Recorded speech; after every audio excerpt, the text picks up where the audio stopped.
ایک میں ایک دفعہ مسجد میں بیٹھا ہوا تھا اور نماز پڑھ کے فارغ ہوا تو میرے ساتھ ایک بندہ آ کے بیٹھ گیا.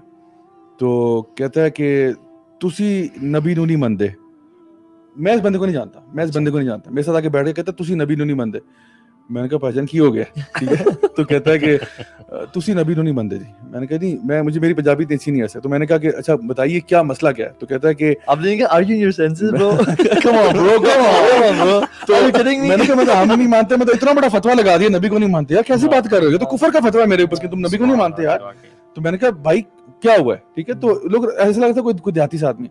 تو میں نے اسے کہا کہ بھائی کیوں کہہ رہے ہیں یار اب اس طرح سے, اتنی بڑی بات کیوں نہیں مانتے, کیا بات کہہ رہے ہیں آپ. کہتے نہیں آپ اس طرح نہیں مانتے جس طرح ہم مانتے ہیں. تو میں نے کہا آپ کیسے مانتے ہیں. تو اس نے کہا کہ ہم تو کہتے ہیں کہ نا نبی سے دعا مانگی جاتی ہے, کہ نبی سے مانگی جاتی ہے, اور ان سے ہم دعا کرتے ہیں تو وہ دیتے ہیں, اللہ سے ڈائریکٹ نہیں مانگ سکتے. مطلب اس کی پوری بات کا خلاصہ بتا رہا ہوں کہ ہم نبی سے مانگتے ہیں تو اللہ دیتا ہے, ورنہ اللہ سے ڈائریکٹ نہیں مانگتے. میں نے کہا آپ اپنی بات پہلے مکمل کر لیں پھر میں آپ کو بتاتا ہوں. میں نے کہا دیکھو اللہ تعالیٰ قرآن مجید میں ارشاد فرماتے ہیں, قرآن مجید لے کے میں آ گیا, ٹھیک ہے. اللہ کے وہ شاید پڑھنا لکھنا اس کو نہیں آتا ہوگا, میں قرآن مجید لے کے آیا, میں نے سورۃ البقرہ کی آیت اس کو دکھائی. اللہ تعالیٰ فرماتے ہیں وَإِذَا سَأَلَكَ عِبَادِي عَنِّي فَإِنِّي قَرِيبٌ أُجِيبُ دَعْوَةَ الدَّاعِ إِذَا دَعَانِ فَلْيَسْتَجِيبُوا لِي وَلْيُؤْمِنُوا بِي. میں نے کہا یہاں پہ اللہ تعالیٰ فرما رہے ہیں کہ جب میرے بندے آپ سے میرے بارے میں پوچھیں, نبی کریم صلی اللہ علیہ وسلم کو کہہ رہے ہیں کہ جب میرے بندے آپ سے میرے بارے میں پوچھیں فَإِنِّي قَرِيبٌ, میں بہت قریب ہوں ان کے, ٹھیک ہے. اللہ تعالیٰ کہہ رہا ہے, میں نہیں کہہ رہا. اللہ تعالیٰ فرما رہے ہیں اجیبوا دعوت الداعی اذا دعان, میں ان کی دعاؤں کو سنتا ہوں جب بھی مجھے وہ پکارتے ہیں. اللہ کہہ رہا ہے یہ قرآن مجید میں, اللہ کہہ رہا ہے میں ان کی دعاؤں کو سنتا ہوں جب بھی مجھے پکارتے ہیں. فَلْيَسْتَجِيبُوا لِي وَلْيُؤْمِنُوا بِي, انہیں کہا کرو میری بھی سن لیا کریں اور مجھ پر ایمان لایا کریں. یہ اللہ کہہ رہا ہے. تو اللہ کہہ رہا ہے میں سنتا ہوں تو میری بھی سن لیا کرو, ٹھیک ہے, میری بھی مان لیا کرو. کہتا ہے آگے سے مجھے کہتا ہے کہ وہ تسی نہیں سنیا سارے نبی تیرے در کے سوالی. اچھا وہ مجھے نا آپ یقین کریں قوالیوں کے ریفرنس دے رہے ہیں واللہ العظیم, میں اس کو قرآن کی آیتیں سنا رہا ہوں, وہ مجھے قوالیاں سنا رہا ہے.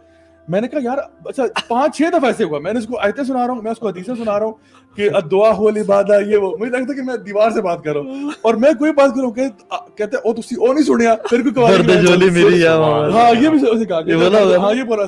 تو جتنی بھی یہ قوالیاں نا بھر دے جھولی میری فلاں ساری اس نے, میں نے کہا یار, میں نے کہا ایک سنو یار, یہ جو آپ نے جو کلام پڑھ رہے ہو نا یہ کسی شاعر کا ہے, ٹھیک ہے, یہ کسی نبی کا کلام نہیں ہے, یہ کسی صحابی کا بھی کلام نہیں ہے, کسی تابعین تبع تابعین کا بھی کلام نہیں ہے, نہ امام ابو حنیفہ کا کلام یہ ہے, نہ امام مالک کا کلام, یہ کسی کا نہیں ہے. قرآن مجید کی بات میں آپ کو بتا رہا ہوں, نبی کریم صلی اللہ علیہ وسلم کی حدیثیں سنا رہا ہوں, آپ مجھے قوالیاں سنا رہے ہیں. تو پھر ایونچولی وہ کہتا ہے چھوڑو جی, وہ جو ہے نا وہاں سے چلا گیا ناراض ہو کے. آپ ڈسپوائنٹ ہو گئے, بہت ڈسپوائنٹ ہوا. ایسی قوالیاں ڈھونڈنی تھی جس کو یہ والی قوالیاں ڈھونڈ کے اس کو ریفرنس یا تو اپنی بنائے اور ہم لانچ کر دیں اس پہ. میں سوچتا ہوں علی کو چاہیے کہ وہ 2-4 قوالیاں نکال دے آپ اچھی اوتھینٹک قسم کی. علی قوالی ڈاٹ اور الیاس مو کے ساتھ مل کے کچھ کرتا ہوں, کیونکہ لوگوں کا ان پہ بڑا اعتبار ہے. دیکھیں ان کو دعوت پھر قوالی کے تھرو جا رہی ہے تو ایک دو نکال, اور وہ قوالیاں سننا بھی جائز نہیں ہے. ہاں شرکیہ ہے نا, اس میں کلام سارا شرک ہے. مطلب ویسے تو قوالی میں بھی سے میوزک ہوتا ہے, وہ تو جائز ہی نہیں ہے. جن قوالی میوزک نہیں ہے کہ ان میں شرک ہے وہ بھی بالکل جائز نہیں ہے. اچھا ہم اس سے انکار نہیں کرتے کہ اللہ کے نبی صلی اللہ علیہ وسلم جنتوں میں ہیں اور زندہ ہیں, اور حدیث میں میں روح ڈالی جاتی ہے اور درود پہنچایا جاتا ہے, اور ایک اور روایت اس میں آتا ہے کہ انبیاء اپنی قبروں میں نماز پڑھے ہیں, ٹھیک ہے. جب اللہ کے نبی گزرے تھے یروشلم گئے تھے اور اسراء پہ تو دیکھا تھا موسیٰ نماز پڑھ رہے ہیں اور سارا, تو اس سے ہمارا کوئی ڈینائل نہیں ہے. لیکن ہمارا کہتے ہیں کہ اللہ سے مانگو بس, جو اللہ کے نبی نے خود کہا, اور یہ بھی کہا کہ آخری اپنے خطبے میں بیٹھے اور نصیحت کرتے ہوئے کہا کہ لعن اللہ یہود و نصارا اتخذوا قبور انبیاء مساجدا.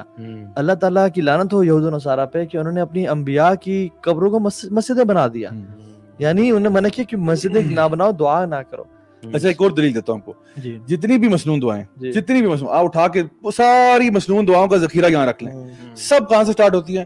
ربنا هب لنا من ازواجنا ربنا آتنا فی الدنیا اللہم انا, سب میں اللہم ربنا, سب دعاؤں میں یہی ہے. تو ہر دعا میں جو نبی سکھا رہے ہیں صلی اللہ علیہ وسلم, جو صحابہ پڑھ رہے ہیں, سب میں اللہم یا ربنا, یا اللہ مجھے عطا فرما دے, یا رب عطا فرما دے, سب میں یہ کہہ رہے ہیں. اور سب میں ڈائریکٹ ہے, سب میں ڈائریکٹ ہے. کوئی ایک دعا نہیں ہے کہ اے اللہ ابراہیم کے صدقے یا موسیٰ کے صدقے فلاں, کوئی ایسی ایک دعا نہیں ملے گی. بڑا ایویڈنس ہے. تو یہ سب سے بڑی دلیل آپ کے پاس یہ ہے کہ قرآن و حدیث کا ذخیرہ اٹھا کے دیکھیں, جتنی بھی دعائیں آپ کو ملیں گی وہ ساری یہی ہیں. تو پھر ہم نے کہاں سے یہ طریقہ نکالا؟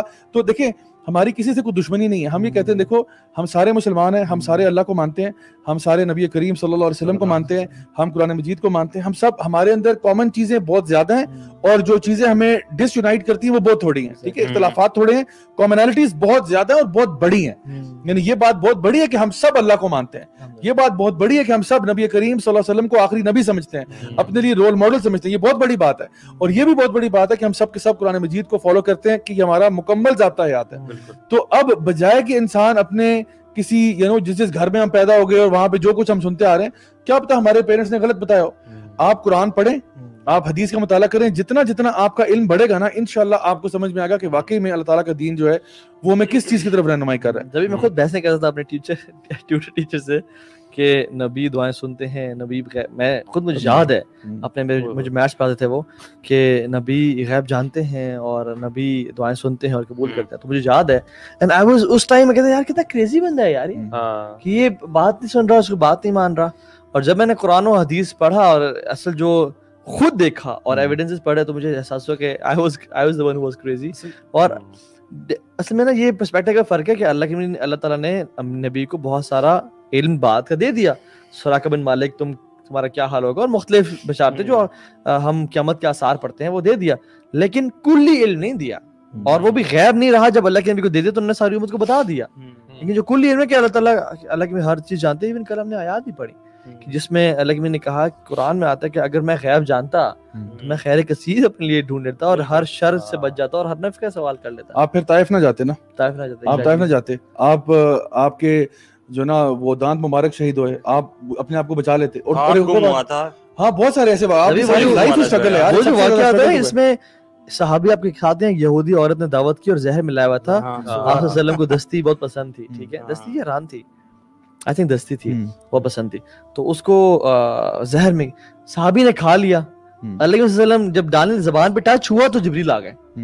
اب جو کہتے ہیں اللہ کے غیب جانتے تھے, یعنی اللہ کے صحابہ کو جان بوجھ کے نہیں بتایا کہ اس میں زہر ہے, اور ان کو موت کا الزام تم اللہ کے نبی بھی ٹھہراتے ہو. حالانکہ کتنی عجیب باتیں ہیں, لیکن ہمارا ٹاپک جو ہے نا واحد دعا ہے. ہم اس پہ چیز پہ آ جاتے ہیں کہ جیسے بلکہ ابھی زیادہ جو بات کر رہے تھے نا کہ آپ جس گھرانے میں ہم پیدا ہوئے ہیں, ہم بس بلائنڈلی اپنے گھر والے نے جو چیزیں سیکھ لی اس کو فالو نہ کریں. اور ذرا آپ کہہ رہے ہیں نا, آپ ٹیچر کے ساتھ بحث کر رہے تھے, یہ چیزیں نہ کریں, ریلیٹیڈی اپنے ساتھ نہ لے کر آئیں.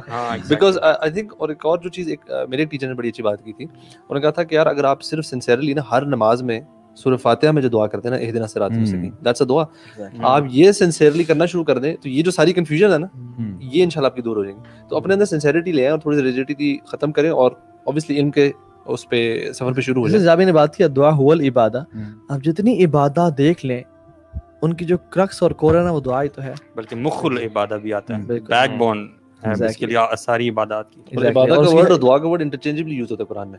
تو اٹس لائک مطلب اس کو انٹرچینجبلی اللہ تعالیٰ نے یوز کیا ان دا قرآن.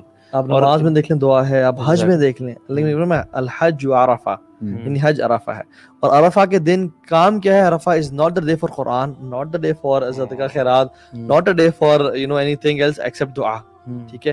اور اس میں دعا کیا ہے, لا الہ الا اللہ وحدہ لا شریک لہ لہ الملک ولہ الحمد وهو علی کل شیء قدیر. This is the best dua that our prophet and the انبیاء made. So ہم نے نا دعا کو بہت انڈرمائن کیا ہوا ہے, اور لوگوں کو بڑا بتانا ضروری ہے کہ دعا کتنا بڑا ویپن ہے. کیوں یہ ویپن ہے؟